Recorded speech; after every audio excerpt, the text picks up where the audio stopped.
ಇತ್ತೀಚಿನ ಸಂಚಿಕೆಗಳನ್ನು ಜಾಹೀರಾತಿನ ಕಿರಿಕಿರಿ ಇಲ್ಲದೆ ನೋಡಿ.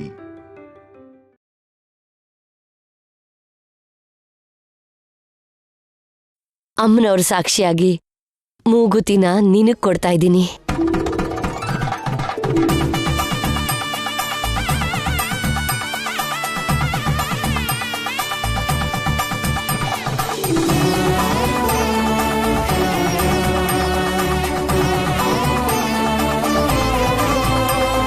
ಅವನಿ,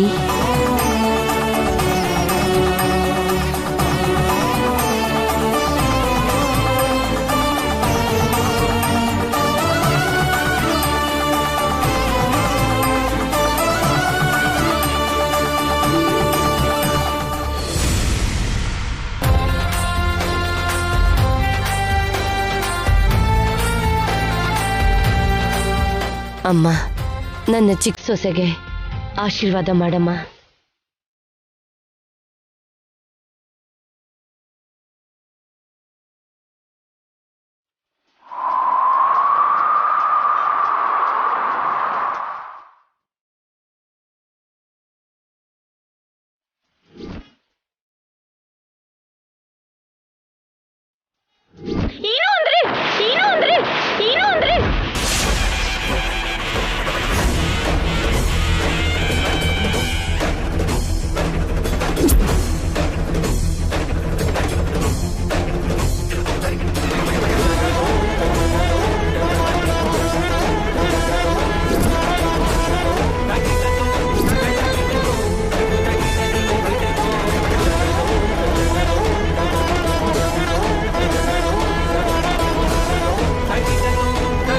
ಅವನಿ,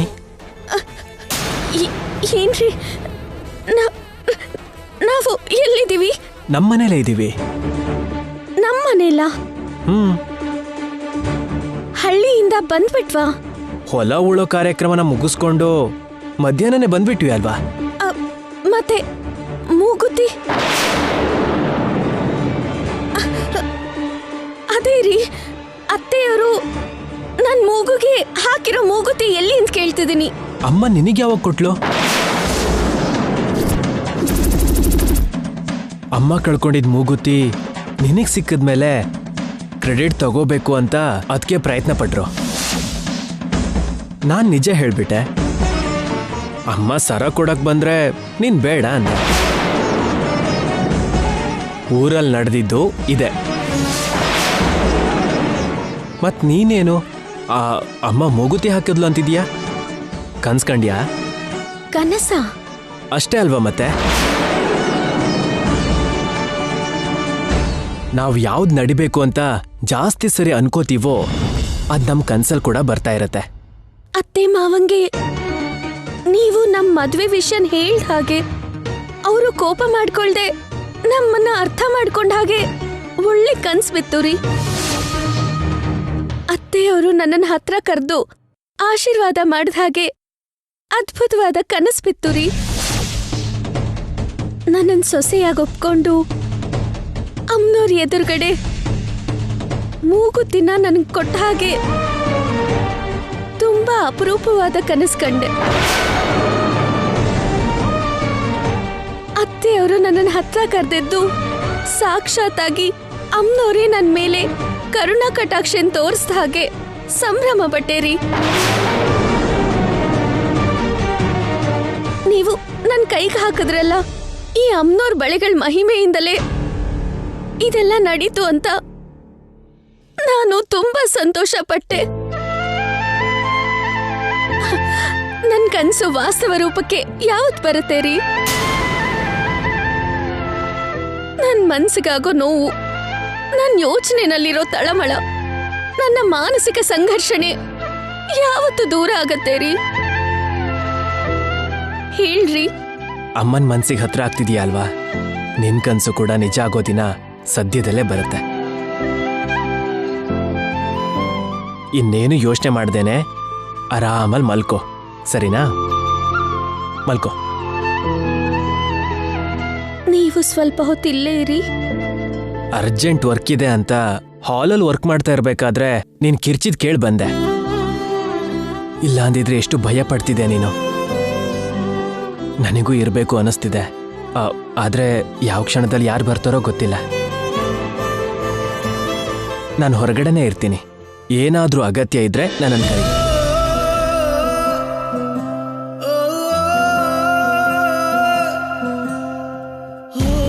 ನೀರು ಕುಡಿ.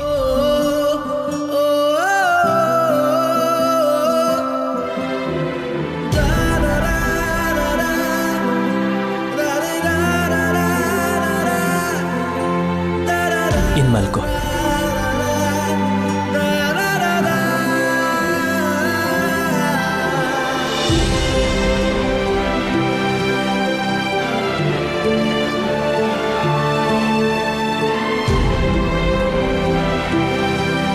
ಅವನಿ,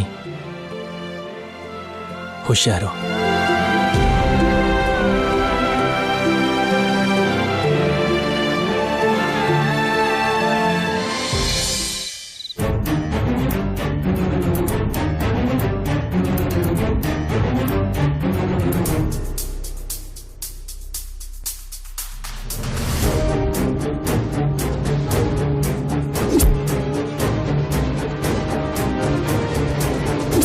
ಆ ಹಳ್ಳಿನಲ್ಲಿ ಯಾರೋ ಮಹಾನುಭಾವ 8,000 ಕೈ ಕೊಟ್ಟ.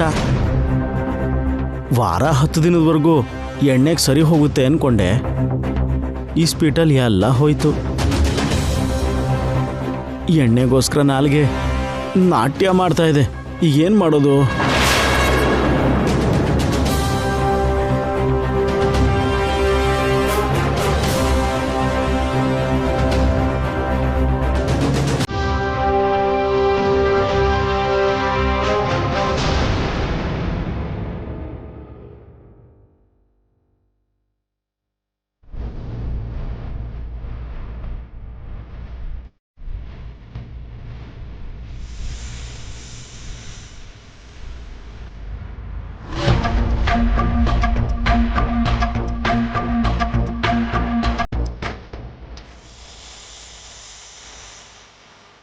ಈ ನಡುವೆ ದುಡ್ಡನ್ನೆಲ್ಲಿ ಬಚ್ಚಿಡ್ತಿದ್ದಾಳೋ ಸ್ವಲ್ಪನೂ ಕಂಡಿಡೋಕ್ಕಾಗ್ತಿಲ್ಲ. ನೀನ್ ಎಷ್ಟೇ ಹುಡುಕಿದ್ರೂ ಸಿಗೋದಿಲ್ಲ. ಅಂದ್ರೆ ನಿನ್ನ ಹತ್ರ ದುಡ್ಡಿದೆ ಅಂತ ಆಯ್ತು. ಎಲ್ಲಿ ಬಚ್ಚಿಟ್ಟಿದ್ಯಾ? ಯಾಕೆ? ಕುಡಿಯೋದಿಕ್ಕಾ? ಅಯ್ಯೋ ಅಲ್ಲ, ಊರಿಗೆ ಹೋಗೋದಕ್ಕೆ. ಮತ್ತೆ ಯಾವ ಊರು? ಈ ಸರಿ ಗುಲ್ಬರ್ಗಕ್ಕೆ ಹೋಗ್ತೀನಿ. ಅಲ್ಲ ಆದ್ರೆ ಒಳ್ಳೆ ಎತ್ತುಗಳಿರುತ್ತೆ. ಸಿನಿಮಾದವರು ಕೂಡ ಕೊಡ್ಬೋದು. ಶೂಟಿಂಗ್ನಲ್ಲಿ ಒಳ್ಳೆ ಫೈಟಿಂಗಲ್ಲಿ ಇಟ್ಕೋತಾರ ಗೊತ್ತಾ? ಕೈಯಲ್ಲಿ ₹1 ಇಲ್ದೋನು ದನದ ವ್ಯಾಪಾರಕ್ಕೆ ಬಂಡವಾಳ ಹಾಕ್ತಿ ನಿಂತಿದ್ಯಾ? ನೀನ್ ಯಾವ ವ್ಯಾಪಾರನೂ ಮಾಡೋ ಅಗತ್ಯ ಇಲ್ಲ. ಮನೆಯಲ್ಲೇ ಇರು ಸಾಕು.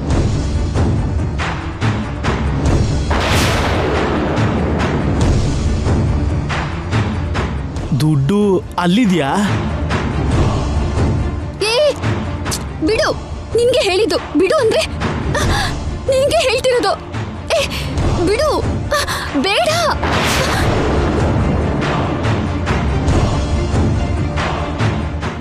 ಬಿಡು, ಕೊಡು ಅಂದ್ರೆ. ಮನೆಗೆ ರೇಷನ್ ತಗೊಳ್ಳೋಣ ಅಂತ ಸರಸ್ವತಿ ಹತ್ರ ಸಾಲ ತಗೊಂಡಿದ್ದೆ. ನಮಗ್ ತಿನ್ನೋದಕ್ ಕೂಡ ಏನೋ ಉಳಿಸಲ್ವಾ? ನಿನಗ್ ಸಾಲ ಹುಟ್ಟಿದಾಗೆ ನನಗ್ ಸಾಲ ಹುಟ್ಟಿಲ್ಲ. ಏನ್ ಮಾಡುವಂತೀಯ? ನೀನ್ ನೋಡ್ತಾ ಇರು. ಒಳ್ಳೆ ಹಸುಗಳನ್ನ ಎತ್ತುಗಳನ್ನ ತಗೊಂಡು ಅವುಗಳ ಜೊತೆ ವ್ಯಾಪಾರ ಮಾಡಿ ಲಕ್ಷಗಟ್ಟಲೆ ಸಂಪಾದನೆ ಮಾಡ್ತೀನಿ. ಬಾಯ್ ಬಂಗಾರ, 4 ದಿನದಲ್ಲಿ ವಾಪಸ್ ಬರ್ತೀನಿ. ಅಪ್ಪನ ಮೇಲೆ ಬೇಜಾರು ಮಾಡ್ಕೋಬೇಡ. ಹೋಗಿ ಬರ್ತೀನಿ.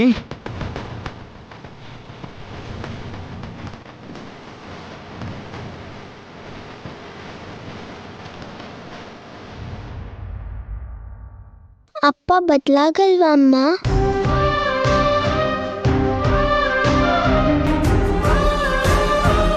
ನಿಮ್ಮಪ್ಪ ಬದಲಾಗ್ತಾರೆ ಅಂತ ಆಸೆ ಪಡೋದೆ ನಮ್ ತಪ್ಪಾಗತ್ತಮ್ಮ.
ಅವನ ಮೇಲೆ ಅಮ್ಮ ತುಂಬಾ ಕೋಪದಲ್ಲಿದ್ದೇ ಇರ್ತಾಳೆ.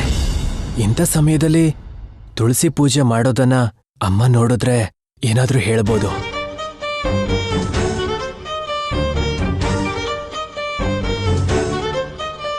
ನೀನ್ ತುಳಸಿ ಪೂಜೆ ಯಾಕೆ ಮಾಡ್ತಿದೀಯಾ? ಯಾಕೆ ಮಾಡ್ಬಾರ್ದಾ? ಅಂದ್ರೆ ಅದು ಮನೆಯವ್ರಿಗೆ ಗೆಸ್ಟ್ ಆಗಿರ್ಬೋದು, ಆದ್ರೆ ಮನೆ ಸೊಸೆ ಅಂತ ನಿಮಗ್ ಗೊತ್ತಲ್ವಾ? ನಾನು ಆಫೀಸಿಗೆ ಹೋಗಕ್ ಮುಂಚೆ ತುಳಸಿ ಪೂಜೆನ ಮಾಡ್ಕೊಂಡು ಹೋಗ್ತಿದ್ದೆ. ಆಗಿರ್ಬೋದು, ಆದ್ರೆ ನಮ್ಮ ಮನೇಲಿ ಇಂಥ ಪೂಜೆಗಳನ್ನೆಲ್ಲ ನಮ್ಮ ಬಾಸ್ ಮಾಡ್ತಿದ್ದಾರೆ. ಒಂದ್ ನಿಮಿಷ. Good morning sir. ಹೇಳಿ ಸರ್. ನಾನ್ ತುಳಸಿ ಪೂಜೆ ಮಾಡಿದ್ರೆ ಇವ್ರು ಯಾಕೆ ಇಷ್ಟೊಂದು ಭಯ ಪಡ್ತಿದ್ದಾರೆ?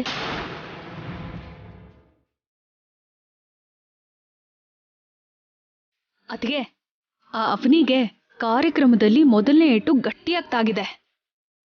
ಎರಡನೇ ಏಟ್ ಕೊಡೋದಕ್ಕೆ ಮತ್ತೊಂದು ಅವಕಾಶ ಹುಡ್ಕೋಣ. ಅಷ್ಟರಲ್ಲಿ ನಮ್ಗೆ ಇಷ್ಟ ಇಲ್ದೇ ಇದ್ರು ಅಡ್ಗೆ ಮಾಡೋದಂತೂ ತಪ್ಪಲ್ಲ. ಇಲ್ಲ ಅಂದ್ರೆ ಅವಳ ಡಾಮಿನೇಷನ್ ಜಾಸ್ತಿ ಆಗೋ ಅಪಾಯ ಇದೆ. ಅದು ಮಾತ್ರ ನಿಜಾನೇ. ನಡೀರಿ. ನಡೀರಿ.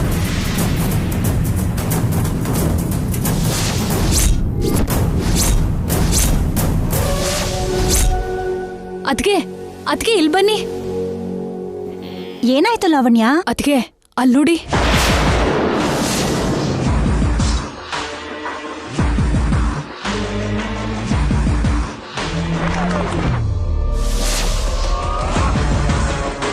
ಆಗ್ಲೇ ಪೂಜೆ ಶುರು ಮಾಡ್ಬಿಟ್ಟಿದ್ದಾಳೆ. ಅಮ್ಮನ್ಗೆ ಇವಳ ಮೇಲಿರೋ ಕೋಪನ ಕಡಿಮೆ ಮಾಡೋದಿಕ್ಕೆ ಈ ರೀತಿ ಪ್ರಯತ್ನಗಳನ್ನೆಲ್ಲ ಮಾಡ್ತಿದ್ದಾಳೆ. ಅಂತ ಅವಕಾಶ ನಾವ್ಯಾಕೆ ಕೊಡ್ತೀವಿ? ಅಗ್ನಿಗೆ ವಾಯು ಜೊತೆ ಆದಾಗೆ ಅತ್ತೆ ಕೋಪನ ಇನ್ನಷ್ಟು ಜಾಸ್ತಿ ಮಾಡೋಣ. ಹೇಗೆ ಅತ್ತೆ? ಮತ್ತೆ ಸಿಕ್ಕಾಕ್ಸೋದಕ್ಕೆ ಇನ್ನೊಂದು ಐಡಿಯಾ ಶಾರ್ಪ್ ಆಗಿ ಬ್ರೇನಲ್ಲಿದೆ. ಏನ್ ಮಾಡ್ಬೇಕು ಅಂತ ಹೇಳ್ತೀನಿ, ಕಿವಿ ಇಲ್ಕೊಡಿ. ಹಾ.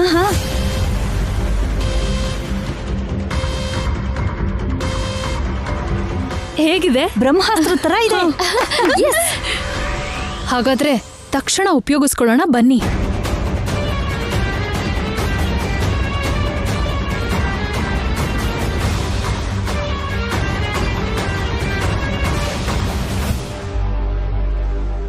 ನಿಂತ್ಕೋ ಅವನಿ.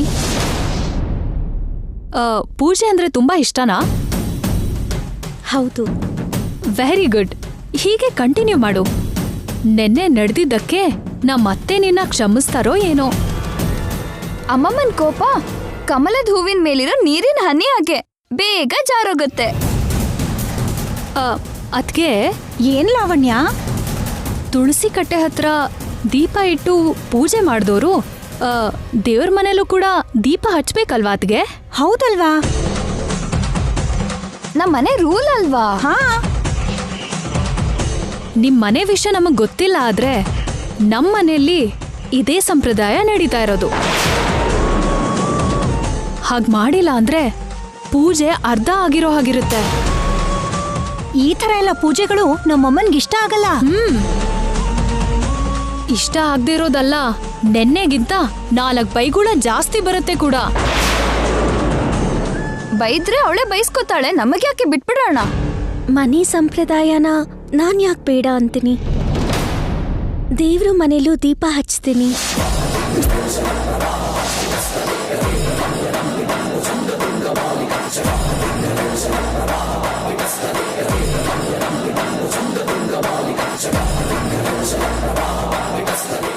ಅತ್ತೆನ ಬಿಟ್ರೆ ಅಲ್ಲಿಗೆ ನಾವ್ ಕೂಡ ಹೆಜ್ಜೆ ಇಡಬಾರ್ದು. ಆದ್ರೆ ಅವನಿ ಕಾಲಿಡಕ್ ಹೋಗ್ತಿದ್ದಾಳೆ. ಆ ಸೀನ್ ಒಂದ್ ರೇಂಜ್ಗಿರುತ್ತೆ. ನೋಡಿ ಖುಷಿ ಪಡೋಣ, ನಡೀರಿ.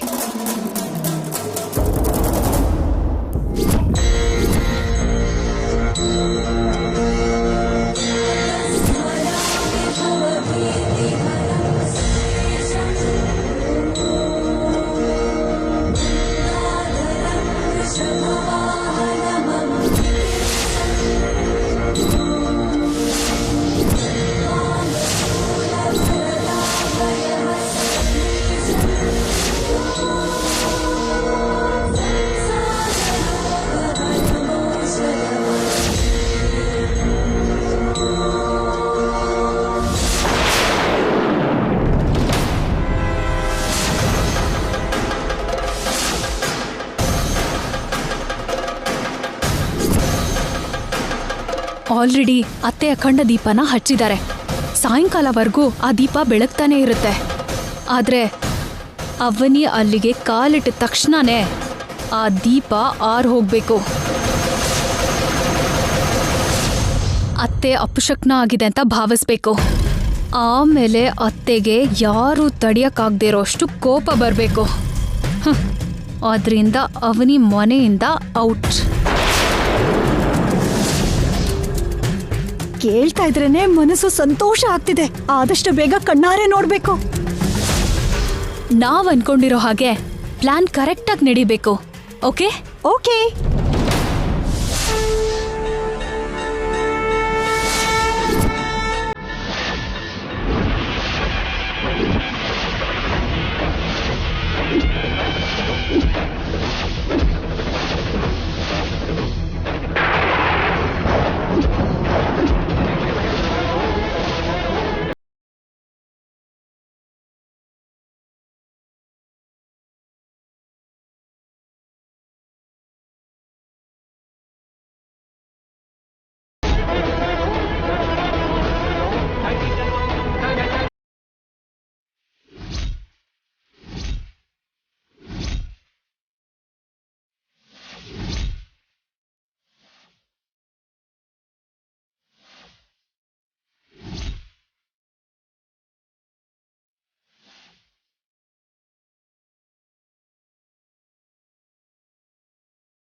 ಅವನಿ ಒಳಗಡೆ ಹೋದ್ಲು. ಅಮ್ಮಮ್ಮನ್ ಕರ್ಕೊಂಡ್ ಬಾ ಅಂತ್ಯಾ? ಬೇಕಾಗಿಲ್ಲ. ಆ ಅಮ್ಮನೋರೆ ಅತ್ತೆನ ಕರೆಸ್ಕೋತಾಳೆ.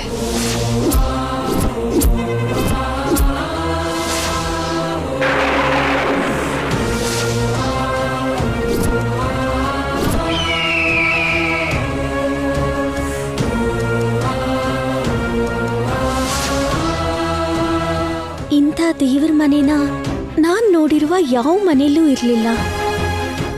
ದೇವ್ರ ಗರ್ಭಗುಡಿಲೇ ಕಾಲಿಟ್ಟಷ್ಟು ಮಹಿಮೆ ಕಾಣಿಸ್ತಾ ಇದೆ.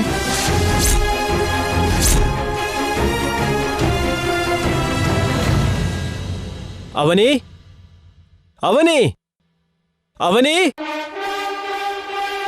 ಬಾಮೈದ, ನನಗೆ ಶೇರ್ ಮಾರ್ಕೆಟಲ್ಲಿ ಏನಾದರೂ ಕೆಲಸ ಸಿಗುತ್ತಾ? ಆಲ್ರೆಡಿ ಮಾಡ್ತಿದ್ದಿಲ್ಲ ಭಾವ. ಏನ್ ಕೆಲಸ? ಮನೆ ಅಳಿಯನಾಗಿ ಮನೆ ಕೆಲಸ. 3 ಜನ ಇಲ್ಲೇನ್ ಮಾಡ್ತಿದ್ದೀರಾ? ಅಲ್ಲಿ ನೋಡಿ, ಅಮ್ಮನ್ ಪೂಜೆ ಇಷ್ಟೊತ್ತಿಗೆ ಮುಗ್ದಿರುತ್ತಲ್ಲ. ಒಳಗಡೆ ಅವನಿ ಇದ್ದಾಳೆ. ಹೌದಾ? ಪ್ಲಾನ್ ಮಾಡಿ ನಾವೇ ಕಳ್ಸಿರೋದು. ಅತ್ತೆ ನೋಡಿದ್ರು ಅಂದ್ರೆ ಅಷ್ಟೇನೆ. ಅತ್ತೆ ಬರ್ತಿದ್ದಾಕೆ ವರ್ಕೌಟ್ ಮಾಡ್ಬೇಕಾಗಿರೋದನ್ನ ನಾವೇ ಮಾಡ್ತೀವಿ. ನಾವು ಶ್ರುತಿ ಸೇರಿಸ್ಬಿಡ್ತೀವಿ. ಅಲ್ಲಿ ನೋಡಿ, ಅತ್ತೆ ಬರ್ತಿದ್ದಾರೆ. ಅವ್ರವ್ರ ಕೆಲಸ ಅವ್ರವ್ರು ಮಾಡಿ. ನಡೀರಿ. ಬಾ. ಬನ್ನಿ. ಅವನಿ ಅವನಿ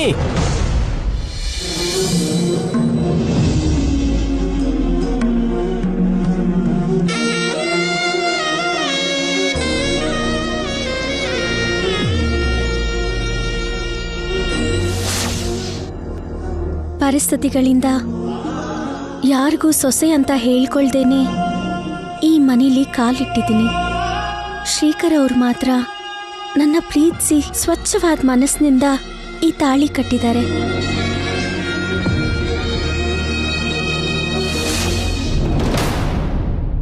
ಅತ್ತೆ, ಏನು? ನೀವು ಪೂಜೆ ಮಾಡ್ಬಿಡ್ರಾ? ಇಲ್ಲಿವರೆಗೂ ಮಾಡದೇ ಇರ್ತೀನ? ಏನಾ ಪ್ರಶ್ನೆ? ನೀವು ಪೂಜೆ ಮಾಡಿದ್ಮೇಲೆ ಆ ರೂಮ್ ಯಾರು ಓಪನ್ ಮಾಡಲ್ಲ. ಮತ್ತೆ ಆ ರೂಮ್ ಬಾಗ್ಲು ಯಾಕೆ ತೆಗ್ದಿದೆ?